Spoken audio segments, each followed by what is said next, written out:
Buddy. So today I would like to talk about kind of just having de-stressors in your life, things that you know work for yourself. Everyone is very different. So what works for me is not necessarily going to be your cup of tea and someone else's, etc. So it's really important to find what works for you. I know for the majority of people, kind of a general thing that mostly works for everyone on different levels, we'll say different types, is nature. Nature is a huge de-stressor. Now this varies in the sense that for myself, I'm a gardener, so I love to have my hands in the dirt. I love to be out there with my plants. Anything in nature, getting dirty, that sort of thing, is my cup of tea for sure. This is a huge de-stressor for me, and that might not be for you, but having said that, something like going for a walk in a park and actually just like seeing nature, or maybe you're someone who likes to go to a botanical garden, or maybe like in the spring and summer months, maybe even just going to the greenhouses, or like I know Home Depot and Walmart and all those big stores. I think even Sobeys and stuff, they have their garden centers set up. So even sometimes just kind of going, smelling the flowers. It doesn't have to be this big to do. You don't have to spend 4 hours meditating in a park and things like that. It can be, a 10 or 15-minute walk in a park. Even I know for myself, if I just need a quick little grounding, what I would call a quick pick me up, I think grounding is very refreshing. Just to, again, we're bringing ourselves back down, we're recentering. It's like taking that deep breath, and refocusing. If you do the square breathing, like when you take a deep breath and you pull it out, like you feel better. It's an instant little de-stressor. And for me, it's getting outside, walking barefoot in the grass, and just kind of, I say, playing with my plants. We've got some passion fruit vines. These things grow like nobody's business. It is insane. So literally daily, I can go out and check and make sure the vines are not, seeping into the neighbor's yard, or, and I have to actually like take them and redistribute them along the lines and stuff. It is an insanely fast growing plant. It is interesting for sure. So just going out there for 10 minutes, playing with my vines a bit, maybe checking on some other plants, and I'm good. I come in, I feel way better. I feel grounded. I've connected to the earth. But having said that, that is also using the focused attention, which we did episode 6. Is the focused attention, if anyone is curious what that is. And that is just, 100% put the horse blinders on. Nothing else exists while you're doing that task. So just giving it your all, focused attention. And so I go out there, I give my focused attention, I feel the grass, I love my plants, I feel gratitude for, having all this green, and gratitude that it is spring now and everything's blooming and I have fruit growing, and just taking that in. And literally, sometimes all you need is a couple of minutes. It does not have to be, again, this big, huge to do. You don't have to plan it necessarily. For some people who live in an office building, I know quite a few people who will go outside, and most buildings have a tree or some sort of nature in the vicinity. I remember when my mom was in the hospital for a quite an extended period of time, the nurses would quite often go down on their breaks, and they would have little grassy areas all around the hospital here and there, and they would just go and sit by a grassy area, and whether they drink a water or a pop or whatever, you know I hate to say have some smoke and stuff like that, but they just go out there and they spend their break, you know just in sitting beside nature, taking the birds, like actually listen to the birds, right? Because quite often we'll be like, oh, there's birds. And then we tune out. We have so many distractions and gadgets and gizmos all around us there's always so much going on that I find, even if you're like hearing the birds, you're not really hearing them, if that makes sense. It's kind of like when you ask someone, "Oh, did you see that?" And they're like, "Oh, what? Yeah, oh yeah, yeah, yeah, a car." And you're like, "No, no, you totally missed it. You didn't see it. You think you saw it because you just glanced it, but you didn't see it. Like see it to appreciate it, hear the birds to appreciate them." And that's the important part. I noticed a lot of people, and I used to be guilty of this myself, is we get very fixated on going, on doing. And it's funny because one of my really good friends, Ray, he is from Tanzania, and that's East Africa, for those who don't know. And he calls it the white guy walk. And true, like you notice, all of us in Western society, we are going somewhere, and we're going somewhere like right now. And when he first told me this, and I'm like, oh my goodness, this is hilarious. And he's like, yeah, are we walking or are we exercising? He's like, if I'm breaking a sweat, that's exercise. I wanted to go for a walk, like a stroll. And it's so funny because we were fortunate enough to be able to go to Tanzania years ago. And truly, nobody there is, hustling and walking. Like nobody, everyone is going somewhere, but they're actually walking. They're not, walking with Oprah to get there. They're just, walking. And I was like, huh, this is totally a Western society issue, 100%. And I was quite blown away. And you think about just how we're raised in Western society. It's about the hustle. It's about the go. It's do more, make more. And even if you make $400,000 a year, it's never enough. We are raised with this attitude of it's never enough. So even if you make, like I said, you're making like 400,000 a year, you're still trying to work harder to make more money. And that I think is where our hustle walk comes in. And even if we're walking in the park, we're hustle walking. And if we're hustle walking, how can we possibly be taking in anything? How can we possibly be appreciating anything? Right? Like there's no way we're noticing and we're loving and taking it in and appreciate, like we can't if we're too busy doing this, like we're doing some sort of walking marathon. It's really quite funny. And something else that was amazing to me, just a side note, about the Tanzanian culture, is, honest to God, it sounds interesting and odd and backwards, but they have it right.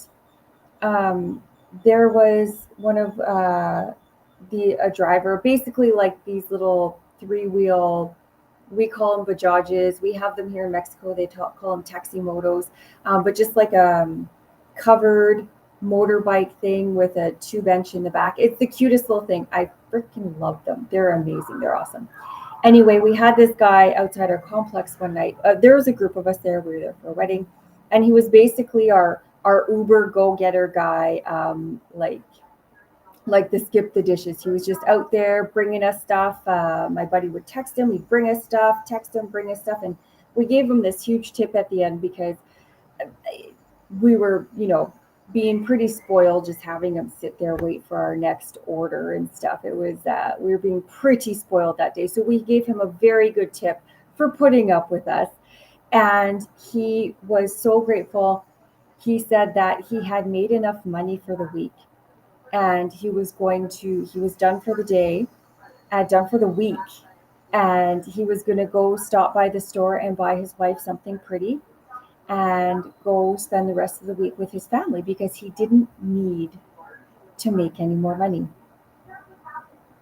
How about that? Like, when's the last time you heard anyone be like, oh yeah, we worked some overtime this week, like I made enough for the week, like I don't even have to go to work? And maybe, if now I understand, if you're The construction guy, like my boyfriend's a scaffolder. You don't have the option of just not showing up. I mean, I guess okay, in the scaffolding world, apparently they do just not show up, but that's not my boyfriend. My boyfriend, I've learned I have to clarify for all you construction people out there.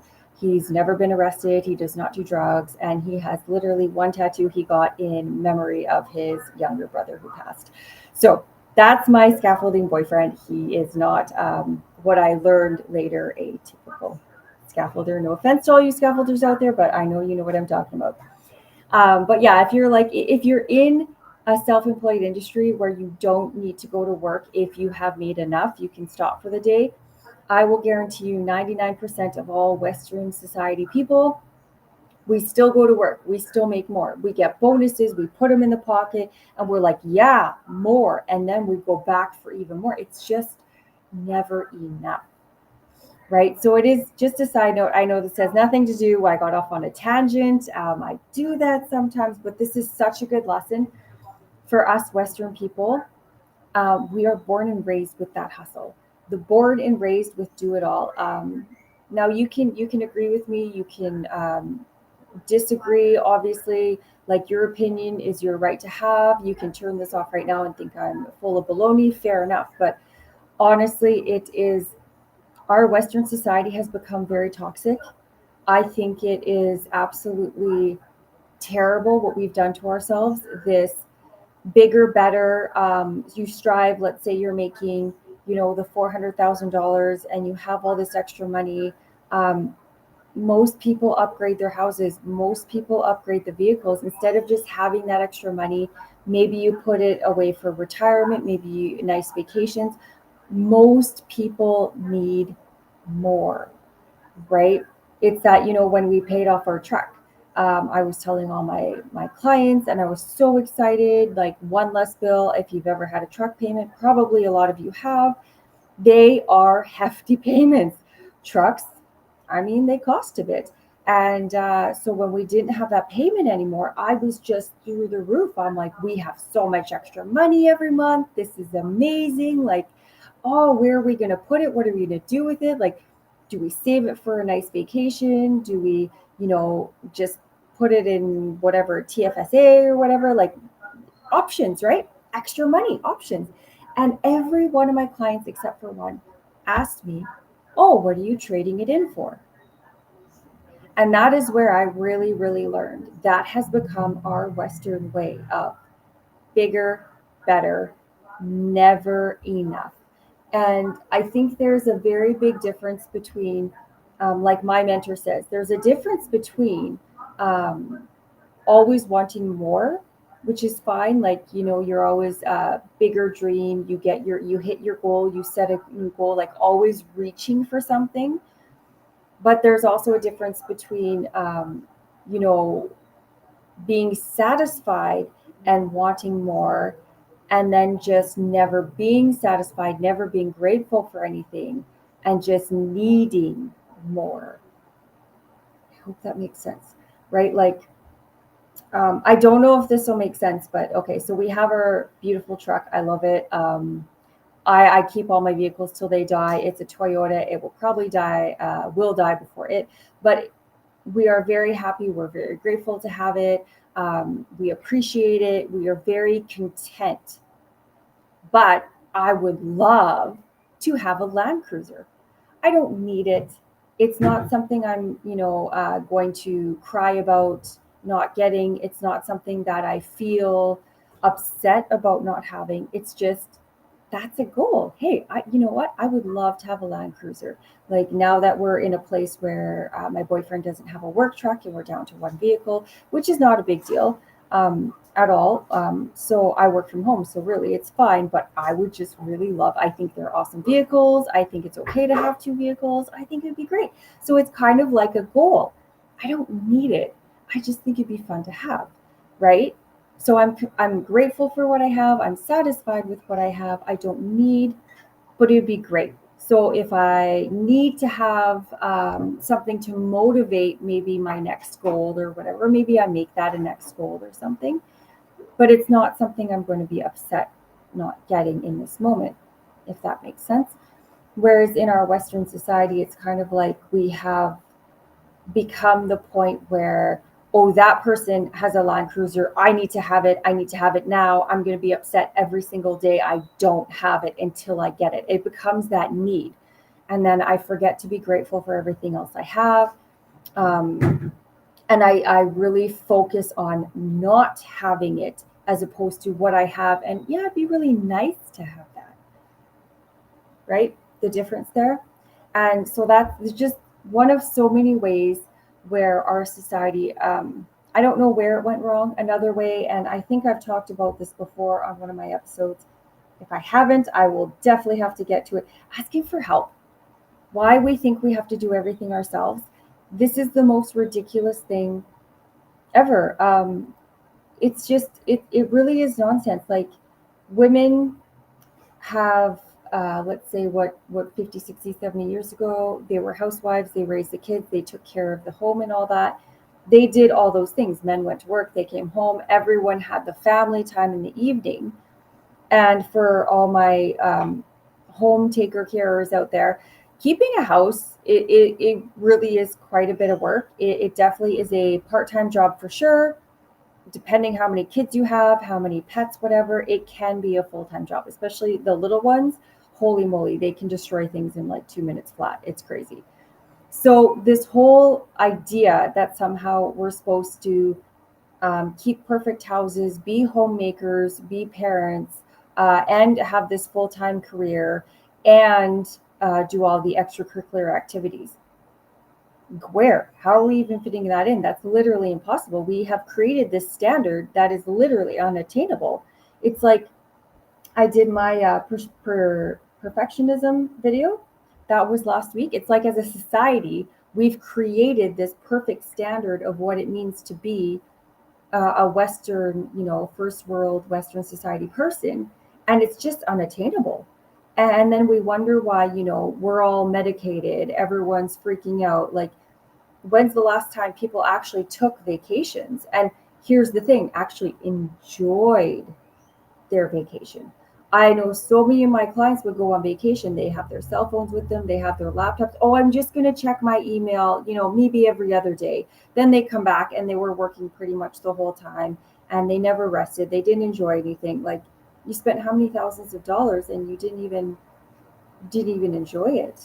Like, why'd you even go? Sort of thing. Like, we've lost this ability to actually just take that step back and enjoy what we have. It's like we've been raised to never be satisfied. And here's the real kicker to that.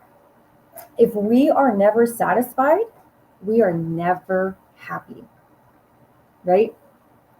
And that's the big thing for everyone who's like I used to be, like literally just wanting to sit down and enjoy anything, just actually be happy.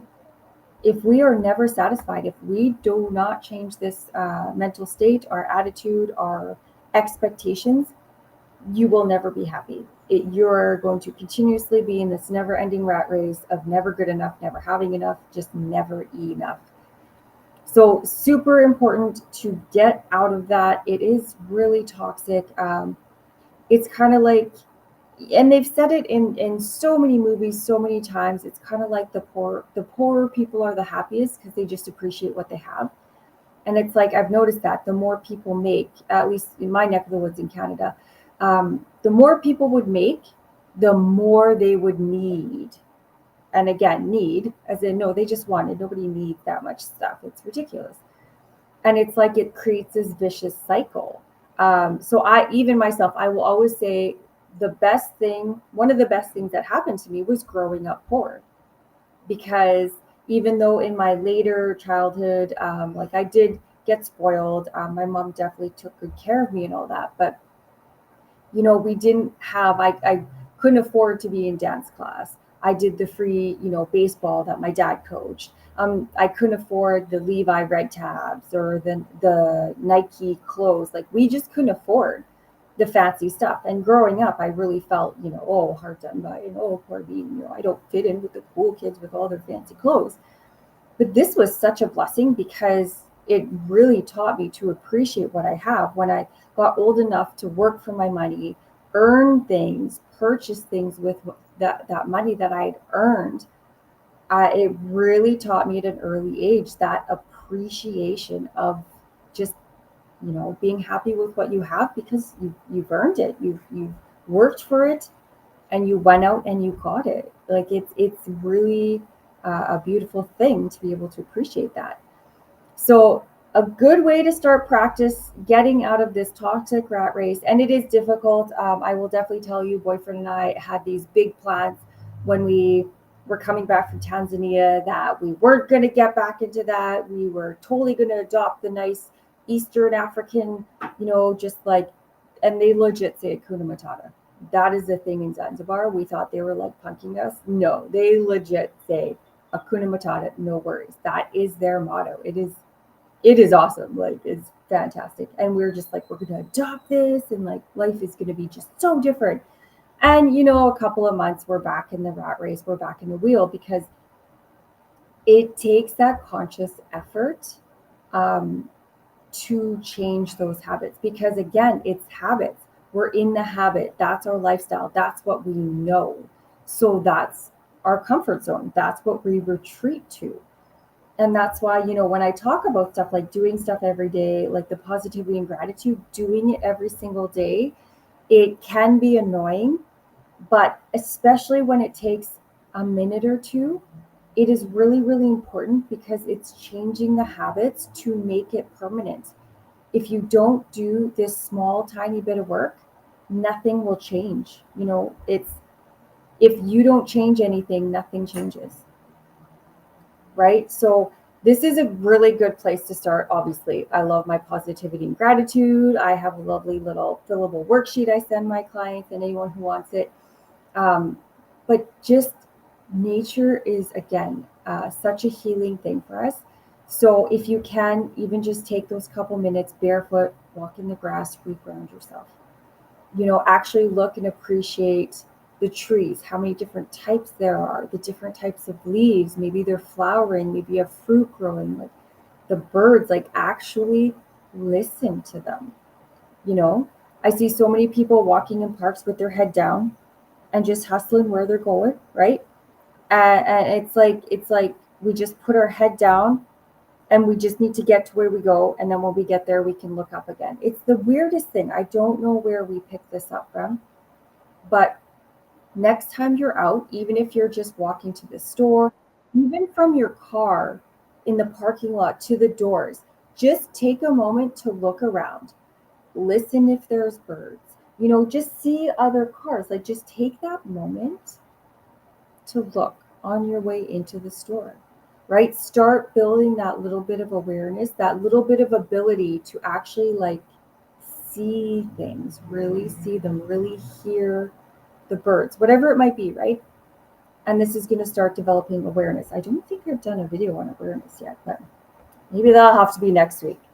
Yeah, it really is just trying to, all these little things, the things that I talk about and stuff, it it really is important to really take it in.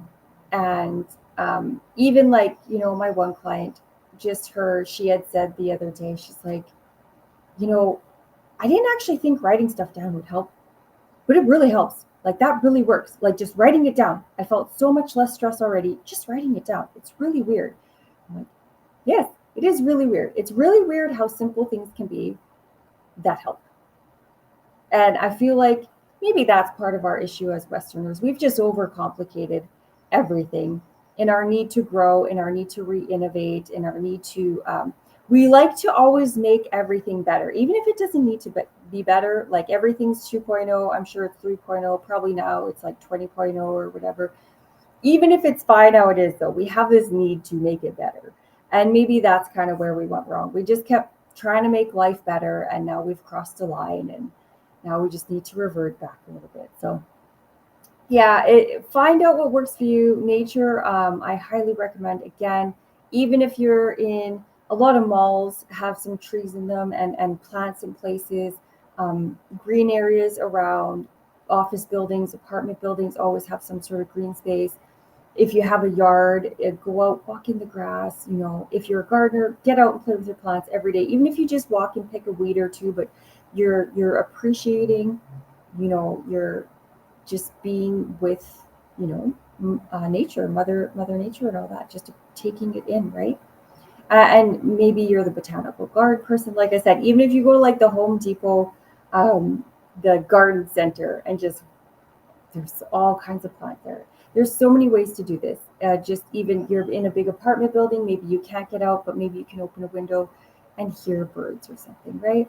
And worst case scenario, there is always a nice meditations, nature meditations. Maybe find some nice natural music, like a Zen garden track or something, and just listen to I love, there's a really good, it's actually called Zen Garden, where there's the trickling streams, there's birds, there's a couple of frogs in the background. Oh, it's so peaceful. And just to put some music on like that, especially, if it happens to be winter, you can't really get outside, just put something like that on, close your eyes, take it in, listen to it, and like you can't help but feel better. So anyway, guys, I like to try and keep these pretty short. So I think that'll be all for today. And I think I'm gonna look over my episodes here and see if I've done that awareness. And then I think I might have to do. I think that might have to be next week, tapping into some awareness. So it is Thursday, everyone. Tomorrow is Friday. So let's all have a great day today. Let's have a great weekend, and definitely get outside, enjoy nature. If you can do this every day, just a minute or two, it doesn't have to be long or a lot. And wherever you're walking, let's remember to walk with our heads up and actually take things in, hear the birds, maybe actually notice people walking their dogs, see the dogs and appreciate. I'm a big dog person, so of course I appreciate the dogs, but just to take it all in, really be appreciative of what's around us, because there's a lot of beauty. Whether you love the city look or the parks, take it in and appreciate it, and just love everything, right? That's our course, that's our journey to getting happiness, is learning to appreciate and learning to love what we have. So happy weekend, everyone, and enjoy